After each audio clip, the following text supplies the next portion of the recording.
You're listening to a CNA podcast.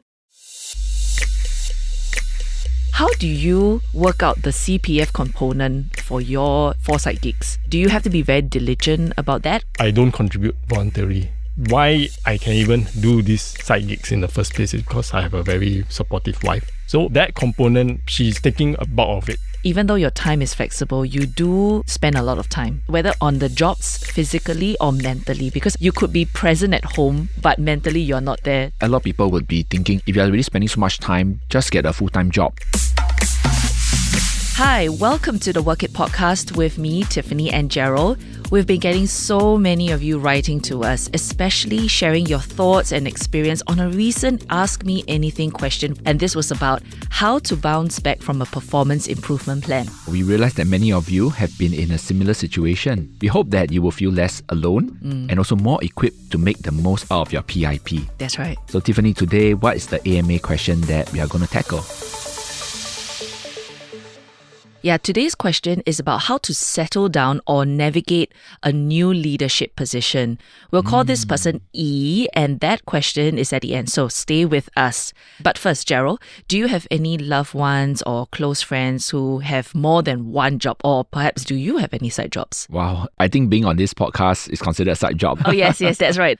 The reason why I'm asking is because I've been noticing a lot of people juggling more than one job recently. And initially, I was quite skeptical because I was thinking, how can they not drop the ball when they have so many things that they're juggling with on a day-to-day basis? And I think, honestly, reflecting back, that's a bit of an old school thinking on my part because I'm realizing that it's so common. Yeah, exactly. I think a lot of the people that I speak to also have side hustles. They also think about what else they can do with the time that they have. Correct. I think a big part of this is owing to the tech platforms that are out there. I have seen how people produce, do graphic design through freelance portals. Yes. And I think my neighbor is part-time working as a food delivery on the weekend because he says it's better than just staying at home and watching TV. Might as well just go and earn some money, right? And get some exercise.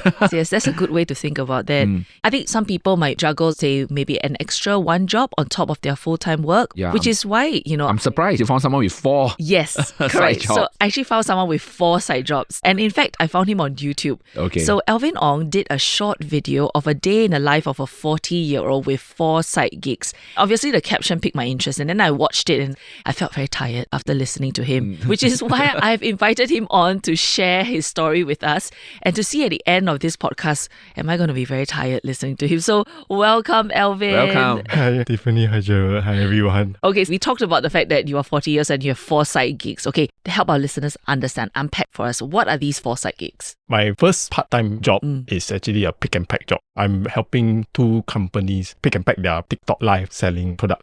Okay. I will have to juggle between both companies who coincidentally are near each other. So I will do that on an ad hoc basis, but it's usually on an alternate day basis because when they do the selling, which has to be done every day, I can do it alternately. So that's one of my sites. The second one, which I've been doing since 2007, is actually my eBay selling. I'm a figurine toy collector back in the day. Like when I was young, I was buying so many toys. Then I realized that you can sell the toys, but it's not routinely everyday do it. It's on and off. Okay. The third one is technically trading, but trading is something new. I trade the Forex. To be honest, that's still negative, but I'm learning as I go because trading is not just looking at the charts. It's all the macroeconomics and everything. My background in economics, it's all coming back to me, sadly. Then a fourth one would be this YouTube channel that I'm doing now is monetized. But I'm doing it passionately because I have a story to tell. You gave us a glimpse of how you manage your time. It doesn't sound like it's even because, like you say, there are different times for different things. But I imagine you'll be very busy. Like at the back of your head, you're always thinking, okay, I need to do this for this job. How do you split up your time? Do you work your day according to the hour? Or do you look at it at blocks, or do you look at it by days in a week? My first considered main side gig is my pick and pack. The pick and pack, it has to be the top priority. The packing has to be done at a certain time. If not, there's some delays, you don't get your products and everything. So that has to be done first. That will be, again, alternate days. But if there's some campaign periods where 9/9 sales, I have to be there for maybe 2 or 3 days consecutively, I will go in. but not the whole day. It's something that I would do maybe a few hours Okay. in the morning. I'm so accustomed to waking up so early in the morning. I'll just go in. Yeah, you wake up at 5 or 5:30 in the morning every day. I think as you get older, you just wake up earlier. Are you sure? I have no idea. Maybe it's just me, I guess. Okay. Yeah, so since I'm waking up early, I might just go in early and pack. Because the live sellers generally will sell till the wee hours, like 2 a.m., 3 a.m. I will go in, I'll pack. If there's not much to pack, I'll finish maybe about 12. The ballpark is about 12 to 2. If it goes until 5, means there's a lot to pack. Okay. So the whole day is done. So that one's the primary source. When I say alternate, means if I do Monday, Tuesday will be my own time. Oh, okay. Then it was eBay and trading consecutively because it's on the same computer. Then trading is a bit of, you see the Asian market, the UK market, the volume is higher at a certain timing. So those are the times you will focus on the market side of things. Correct. And then the rest of the time will be for the YouTube. Now, because it's monetized. So you up your game a little bit Yes, on YouTube, I spend will. a bit more time. Yeah. I think a lot of people that I met, Tiffany, you as well, a lot of people out there who hold regular jobs. I've heard so much from them about how they envy people like Alvin. They would say, wow, you control your own time. You can choose what you want to do. You can choose when you want to work. I wish I had a life like this. So Alvin, tell us the pros and cons of a life like how you're living for side jobs versus holding down a full-time employment. Have you had a full-time job before? I was in a full-time job, but not with the corporate side. I was more with an SME. Partly because of my passion, I was toy collecting. Then somehow that became a job on its own. The pay was really peanuts. It was $1,000 back in the day. But I was just in it because SME at first don't really pay well, but you have to be with them for a while I see. to get to a level because there's a bit of profit sharing, a bit of bonus there. So comparing your time with working at the SME and then now basically being the master of your own time and finances, what would you say is a good thing about having 4 side gigs? And what would you say is the bad thing about having 4 side gigs compared to a full-time job? Full-time job, the comfortability of it is you know that you are paid at the end of the month. Regardless of how hard you work that month. Okay. How hard you work or what you do with it. Not to say that you shouldn't work hard in your job, but the pay is there regardless. For 4 side gigs or any side gig for that matter, it's dependent on market forces. Whatever happens on the day itself, whether you have to do something on that day or whether it reaps any monetary value. So there are good months and there are bad months. Yes. So you almost have to look at it as like a year. Yes. Have to see whether is this a good year, because month on month, it's very hard to make that distinction. Correct. So for instance, I would have actually thought eBay would be the one that will fall off as time goes by because again, of the economy. But it's still holding strong because on a yearly basis, it's still there. I see. Then when it comes to trading, there's something new. Like the word paying the tuition fee comes to mind. That one's a net loss. Then of course there's YouTube, which is zero all the way until you get monetized. And then it's still not paying any bills yet. Then of course you have to pick and pack. That's where I realized between side gigs and a full-time job, your lifestyle changes dramatically. Your mindset habits also change quite a bit. How so? Okay, back then when I was having a full-time job, let's say even the $1,000 to even my retail manager role, after my SME days, it was about 3.5. Okay. Of course, after CPF is about 2.8. You know the amount. Then somehow you just spend it all. But this time when I have my side gigs, I will be diligent in budgeting now. Okay. I will actually do some work. Okay, this fall, you have to pay your non-negotiables, I call it, your housing loan, which fortunately is with CPF. If you have any debt, you have to pay it off like credit card debt. I will diligently pay off every month. I'm quite happy that my youth to now, I'm not been in consumer debt. If you have a car, you have to pay your car debt. Anything non-negotiable. Even your food, your transport, you have to actually budget it out. So you say you budget it out, but at the point of time when as a retail manager, you were earning 3,500 gross, right? Now, on a whole, do you earn more or less than that if you are comfortable to share? I would be very honest, it's usually about the same, if not higher. On a yearly basis, because we mentioned that there could be bad months as well. Yes, on a yearly basis. There are some months that it will be way lower. Some months it can just spike for what knows reasons. So that's where I realized that you have to know your lifestyle expenses, which is something that I think a lot of people don't really think about. Hearing from Alvin, moving from a full-time salary employee to what I call a portfolio worker, someone who has a lot of different portfolios, 4 in his case. What I see is that he has made him not take things for granted, right? He has made him consider his expenses a lot more. He doesn't spend unnecessarily now because he knows income is irregular. And then it also makes him more opportunistic to start to think about what can he do, when should he take certain opportunities, choose certain portfolios that will produce more money. It's made him a lot more intentional. Yes. Yeah. So you have to be very disciplined if you are taking on more than just one job, right? Yeah. It's not just about making more and more money, but it's also about how it fits into the lifestyle that you want, because you don't want to have that flexibility but end up you're working 16 hours a day and non-stop, right? You don't have a break. But Alvin mentioned one interesting point, which is CPF. Yeah. So I think a lot of platform workers or portfolio workers, as we mentioned, CPF is actually a big thing for them because they will have to do voluntary contribution. Of course, now the platform workers bill that was just passed in Parliament, they mentioned that a lot of these platforms will have to pay for CPF and everything, but that only affects people who are born in 1995 onwards, and this is starting from next year. So you are 40 years old, it doesn't really affect you. But how do you work out the CPF component for your foresight gigs? Do you have to be very diligent about that? Because you still have a home loan. Why I can even do these side gigs in the first place is because I have a very supportive wife. The fact that I mentioned earlier, we don't have consumer debt to pay off. We don't have student debt. We've already paid that off also. We never drive a car. The only thing that's going for us is our housing, which is under the HDB loan, which is again paid off by CPF. So that component, she's taking a bulk of it. Does she have a full-time job? She does. Okay. So when I was the one that laid off first and she's holding the job, we got our heads together that we have to do something. Okay. Because she's a bit more of the saver side. I was a bit of the spender side. That cannot continue. Coming back to what Tiffany's asking, whether I do contribute. Yes. At the moment, I am not. I'll be frank with you. I do wish to contribute later down the road. I'll be honest, I don't know how. I will have to seek advice because you're 40. Yes. And then God knows when the next cap is. And you have to save for your retirement account. Yes, that's the thing. So it's neither near nor far. Right now is the savings part, the investment part, I am still diligently doing. CPF is not thinking of it, but it's in the back burner of my head. So I will do it sometime down the road. Yeah. Because I don't contribute voluntarily back in this, so I'm not very sure what's going to be Understand. back then. Yeah. With you and your wife being so different, one being a spender, one being a saver, right? Then what kind of conversations do you talk about in order to make your portfolio, your current side gig, side hustle, kind of a lifestyle? What kind of conversations took place between you and your wife? I'll be honest, when we first got married, we really didn't think of it. I had a talk with her lately only that I didn't even know she wasn't really into luxury goods.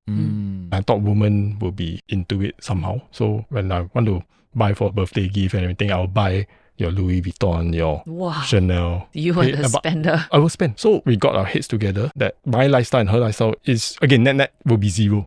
Zero going forward to retirement, it doesn't work out. For people like myself who want to do more, it's more like we are trying to show that, like what Gerald said, living below your means is your little habits that you have to inculcate. Just hunker down and do it. Yeah. So I remember you mentioned to me that both you and your wife, you guys don't have children. Do you think your decision of whether to get a full-time job or to go and do foresight gigs would change if you had children? It will, because children is a big deciding factor in this day and age. I would more than likely get a full-time job and then with side income. Okay. So you would choose something with stability, know that at the end of the month you still have income coming in, but continue to do what you love to do on the side. Yes. And then of course with the lifestyle change, I would hunker down and live below my means, save for myself and for the kids. What Alvin is showing or displaying is that his choices of work actually fits his lifestyle, fits his expectations, and he's maintaining control over his choices. So if, let's say, there's heavier commitments on certain things, he have to switch lanes into become a full-time salary employee, he will. He's not fixated on being a gig worker, being a portfolio worker. He's willing to switch paths. It's just that depending on the season and the needs of his life, the expectations of people around him, all these factors actually influence how we would see work. On the other side, I think for full-time salary employees, a lot of them, they feel they don't have that control. They feel like, I'm stuck. Yeah. I have no choice but to stay on because I'm so well fed on this salary and I don't know what else I can do to change my life around. So that's the kind of opposites I see. Alvin has showed us, how adaptable you can be. So for anyone who's listening and they're thinking about choosing the same path that you are on right now, being part of this gig economy, what sort of advice would you give them? You have to build the safety net first. Again, for me, I have my wife support. I know she will support me morally, financially, much as I never asked for her help once. But I know she's at the back of my head. That's one. But if you don't have someone that's willing to help you, you have to at least have an emergency fund. Okay. Because to pursue these side incomes, it's not a given that it will work. And even if it will work, it's the long game. For instance, YouTube, I look at the amount that's coming in, $2, $3, and I've did 10 videos already. It's for the long game. You shouldn't even thinking of whether you want to be YouTube famous or not. I'm already 40 years old, I can't be thinking of that. You just have to do passionately. That interest is there, you do. Pick and pack is fixed because it's pay per hour work. As long as your income coming in can cover the expenses, whatever you do on the side is extra money. So those that I can cover, those other 3 is extra. I will put it into my savings and investment. And if you don't have an emergency fund, you put it into an emergency fund first and then do. You have to figure out where are you spending your money. It can't be that you can't save at all. So you have to figure out your expenses first. Then if really can or cannot, then you up the income level. But your emergency fund have to come into play first. Yeah, I think for a lot of other gig workers I've spoken to, I've heard similar things from them as well, where they need to identify a source of stable income. Okay. And then they need to also plan their finances. They need to cut down their expenses so that they can survive, right? And then the rest of it is just riding out the long game. Highs and the lows. Riding it out and then hoping that things along the way would change and would maybe improve. So yeah, it's really reviewing every aspect of the lifestyle and finances in total. And I think beyond the finances, one thing that Alvin brought up is really the support of the family. Yeah. Because you need the people who are closest around you to say, okay, I agree that this is what I would like you to do. Because if you think about it, even though your time is flexible, you do spend a lot of time, whether on the jobs physically or mentally, because you could be present at home, but mentally you're not there. So I'm sure your wife would feel it on days as well, because you're constantly thinking about the content and everything. So the people around you have to be very supportive. A lot of people would be thinking about, if you're really spending so much time, just get a full-time job. Yeah, at least even it's makes secure. sense, Then we can spend more time together as a couple. I know that by 6 o'clock I have you. Yes, correct. So your wife, for example, in this sense, she plays that role not just financially, but she also provides that moral support, the emotional support. And both of you are making some form of compromises on your own. And I think this is where, if today, for those who are listening out there, you think you want to go down this line as well, this lifestyle, you really need the support of the people around you. They need to understand, they need to believe in what you're doing. There must be some shared vision and understanding. So have a chat first, whether if you have a spouse or a partner or a potential partner, it could be a girlfriend or boyfriend, somebody you plan to marry. Or parents, even parents. Yeah, you need to really sit them down and state very clearly, like, I'm really enjoying what I'm doing right now. I would like to make this full-time. There are going to be a lot of uncertainties with regards to our finances.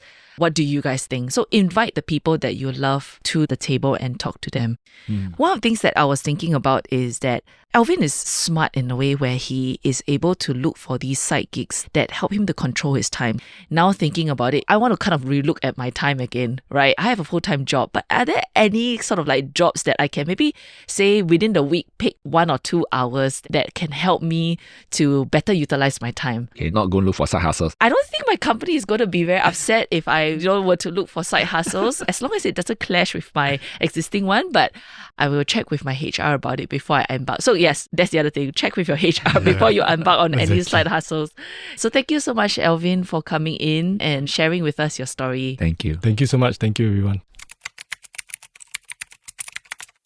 Hi, it's our Ask Me Anything segment where you send us a work-related question and we get to it. Our listener E said that she recently started a leadership position where she inherited a team of many long-serving staff. All of them have a very good relationship with her predecessor and her boss. But she's facing some challenges now. For example, her staff would go directly to her boss on work-related matters without her knowledge. So E wants some advice on how she can smoothen this transition. Does she need to say something to her team? Because it sounds like she's not able to give them instructions directly. Yeah, I think E has to see her situation in its full context, that this is a team that's long-serving, following previous bosses that I assume to be good bosses, if not they have left. So, yeah.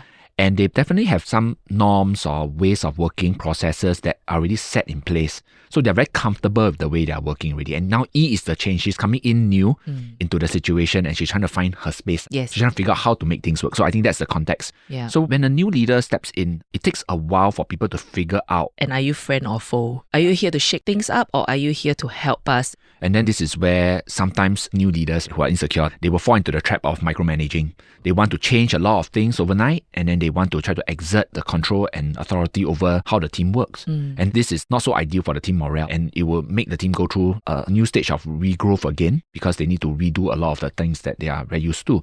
So I think for E's case, she would need to not be that kind of a leader. Okay. And what she could possibly do a little bit more is to start to engage in a lot of conversations. Okay. The first conversation she should have is with her boss on how her boss's work expectations are, how the boss expects communication about different projects or how work decisions should be made, how the flow of information within the team should go across. Whether there are certain things that her boss would feel comfortable for E to take the lead on or certain things that the boss would want to continue to have control over. Okay. I think this conversation aligns both E and her boss so that she can communicate the expectation of how her involvement in the team now is to her team. When they get into team meetings, she can actually tell the team that she's had conversation with the big boss and now they've agreed that certain ways of communicating, working needs to be in place. Yeah, you're right. I think it's also speaking to the boss and making sure that when they are outside of the room and when they are speaking to the team, the boss can say to the team, you don't need to come to me.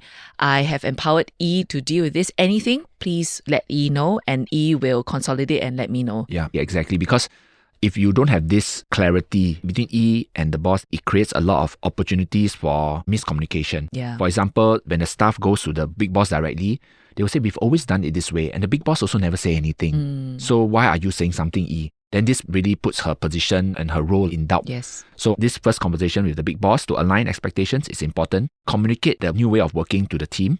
And also I could say, E, as part of leadership coming in to lead the team, right, it's important for you to know the people yourself, Of course, right? yeah. The team has been really used to working with the previous leader.